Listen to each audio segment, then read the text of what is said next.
नमस्कार साथियों, मैं हूं सुशील और स्वागत कर रहा हूं सुशील संवाद में।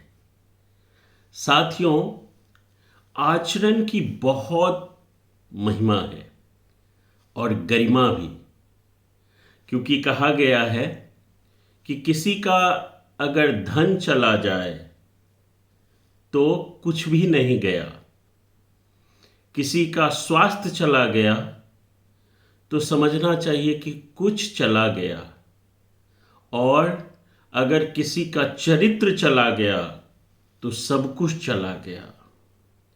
If you loss your wealth, nothing has been lost. If you loss wealth health, something has been lost.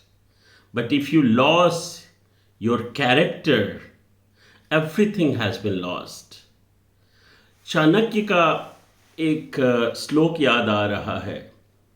यथा चतुर्भिः कनकं परिच्छेद निघर्षन् छेदन ताप ताड़नैः, तथा चतुर्भिः पुरुषः परिच्छेद त्यागेन गुलेन शीलेन कर्मणा।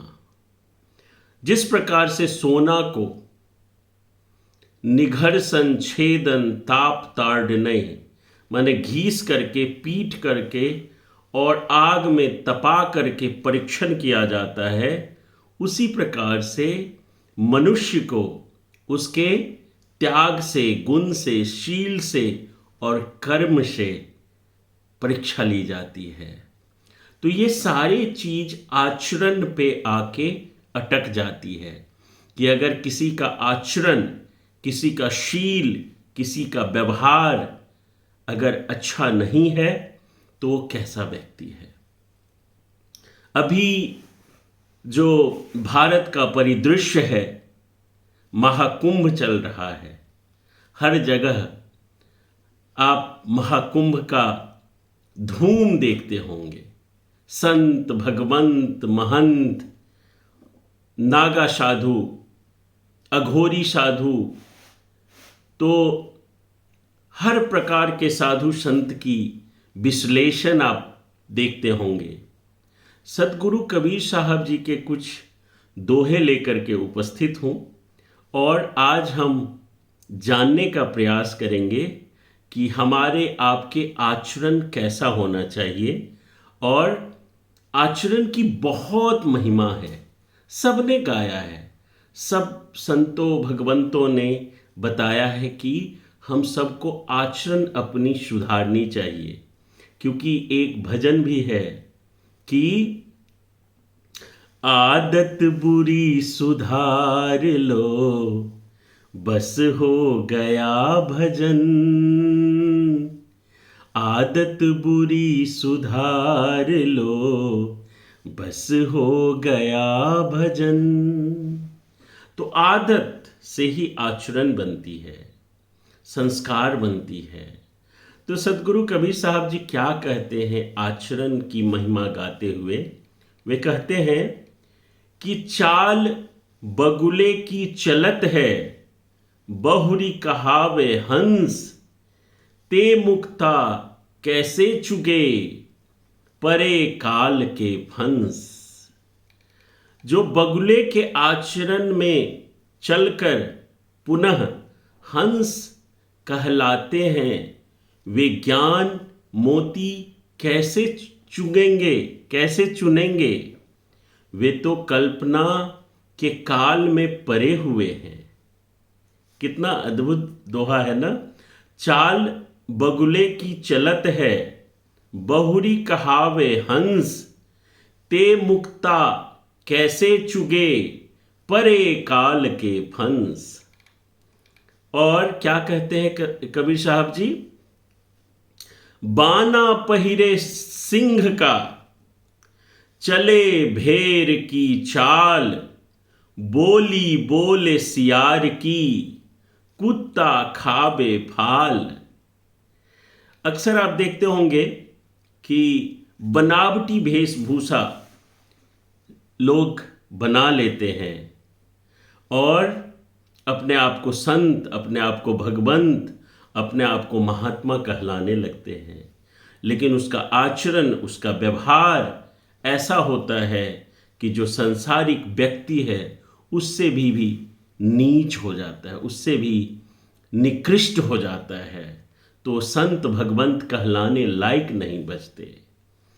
सिंह का भेष पहनकर जो भेड़ की चाल चलता तथा सियार की बोली बोलता है, उसे कुत्ता जरूर फाड़ खाएगा।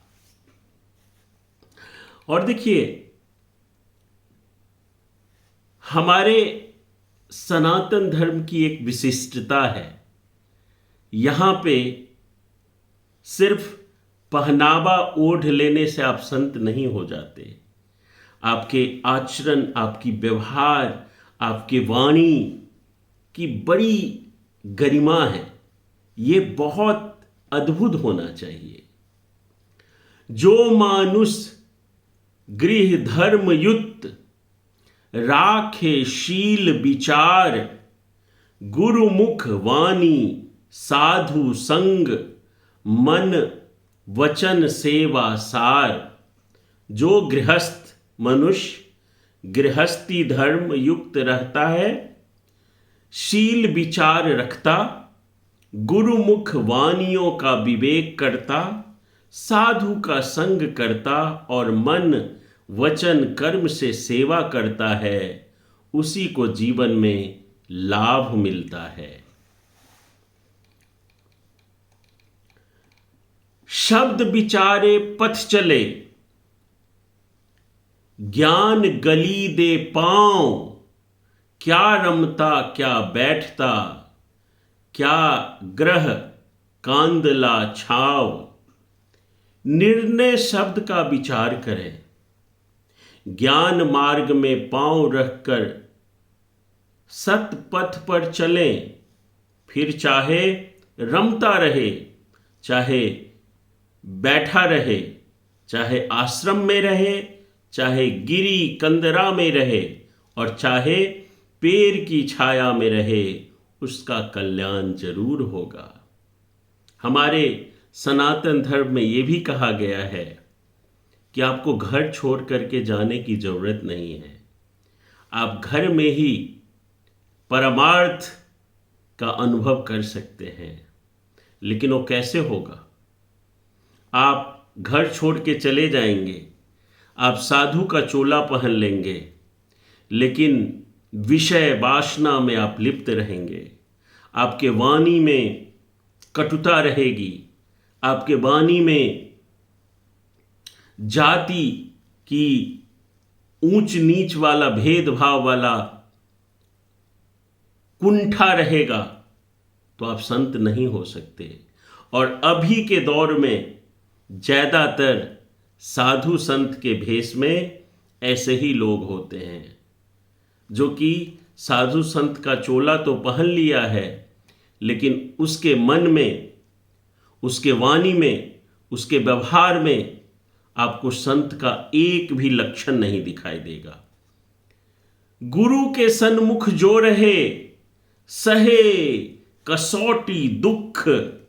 कहे कबीरता दुख परवारो कोटि सुख।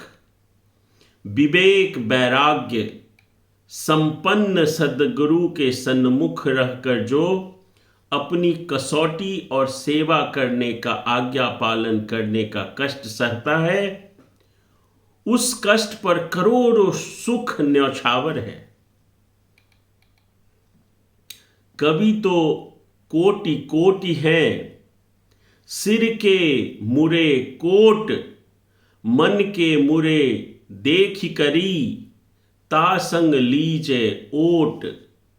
करोड़ों करोड़ हैं कविता करने वाले, कवि आपको एक से एक दिख जाएंगे। आजकल एक और कवि जो कि बहुत कविता के क्षेत्र में नाम कमाया, आज राम जी का कथा करते हैं। लेकिन राम जी के कथा करते करते वो ऐसी गंदी ओछी मानसिकता को प्रदर्शित करते हैं जो कि देख करके, सुन करके आपको अचंभा होगा। कभी वो प्रेम की कविता करते थे, और वो इस बात को भूल जाते हैं कि प्रेम न कोई जाति देखता है, ना कोई धर्म देखता है, वो तो सिर्फ दिल से दिल की बात होती है और प्रेम हो जाता है, प्यार हो जाता है। क्योंकि at the end of the day we all are human, we all are human. लेकिन मंच मिल गया, मंत्री संतरी आगे बैठे हुए हैं, तो अनाप शनाप बोलने में तनिक भी देर नहीं लगाता। तो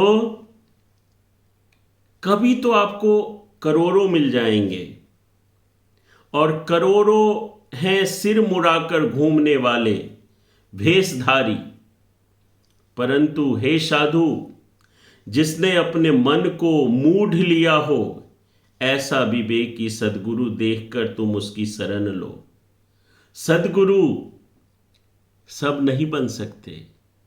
आज चाहे कविता छोड़ करके राम की कथा करने लगे, लेकिन उसका विचार, उसका वाणी जहर से भरा हुआ है, तो ऐसे लोगों से दूर रहिए, ऐसे लोगों से जरूर दूर रहिए। बोली ठोली मस्खरी, हंसी खेल हराम, मद माया और स्त्री नहीं संत के काम। साधु के आचरण की वर्णन कर रहे हैं सदगुरु कबीर साहब जी। बोली ठोली मस्खरी, हंसी खेल हराम, मद माया और स्त्री नहीं संत के काम। कबीर साहब जी कहते हैं कि बोली ठोली मस्खरी, हंसी खेल मद माया एवं स्त्री संगत, ये संतों को त्यागने योग्य हैं।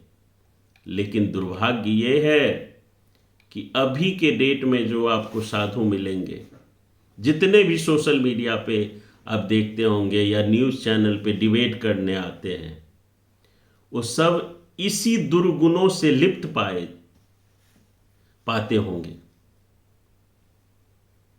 इससे दूर आपको अगर कोई संत मिल जाए तो आप समझिए कि आप बहुत भाग्यशाली हैं।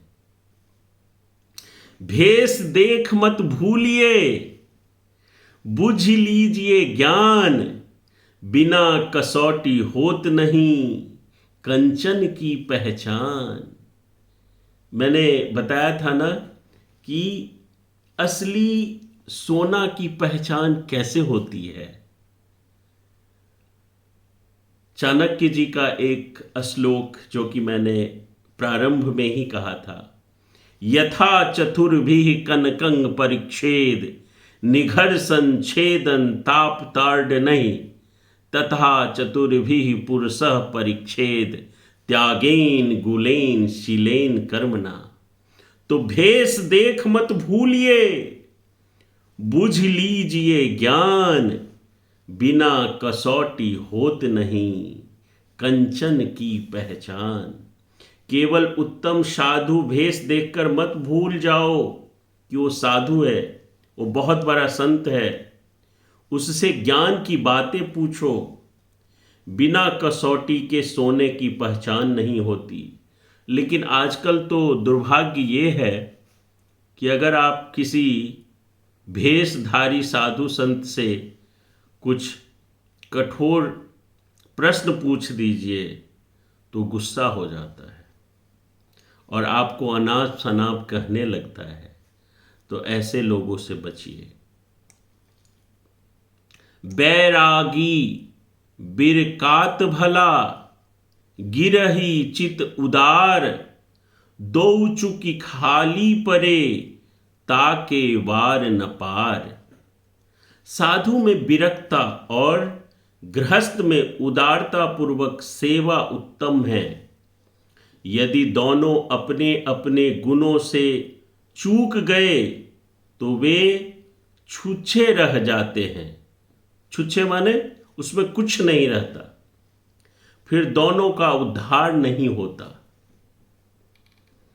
घर में रहे तो भक्ति करूं, घर में रहे तो भक्ति करूं, ना तरु करूं बैराग, बैरागी बंधन करे, ताका बरा अभाग।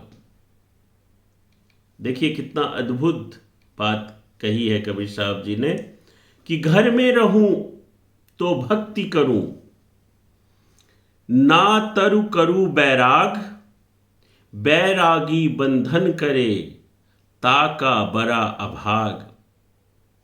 साधु घर में रहे तो गुरु की भक्ति करनी चाहिए, अन्यथा घर त्याग कर वैराग्य धारण कर लेना चाहिए।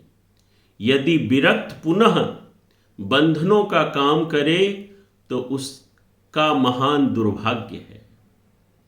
आप देखते होंगे कई साधु संत विरक्त हो जाते हैं, संन्यास ले लेते हैं, लेकिन फिर भी वो वही सारे काम करेंगे जो कि एक गृहस्थी करते हैं।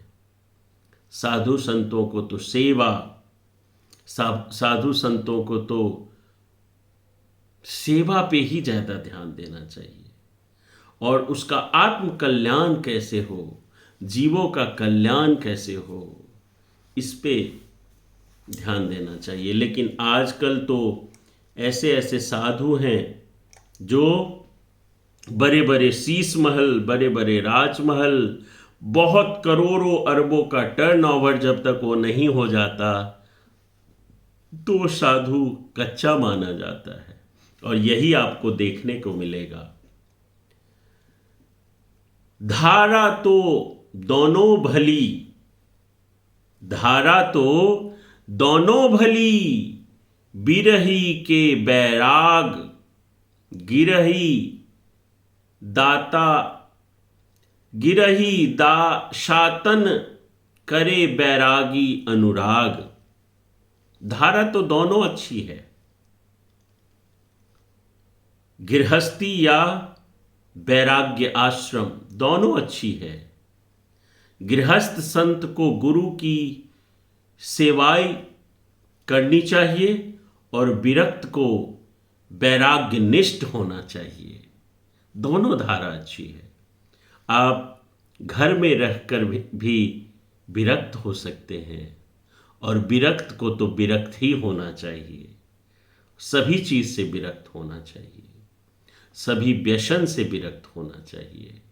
उनके दिल में, उनके मन में, उनके वाणी में, उनके व्यवहार में, उनके आचरण में हमेशा सबके परोपकार की भावना होनी चाहिए, दया होनी चाहिए, करुणा होनी चाहिए, प्रेम होनी चाहिए। लेकिन ज़्यादातर अभी का जो संत है उसके मन में द्वेष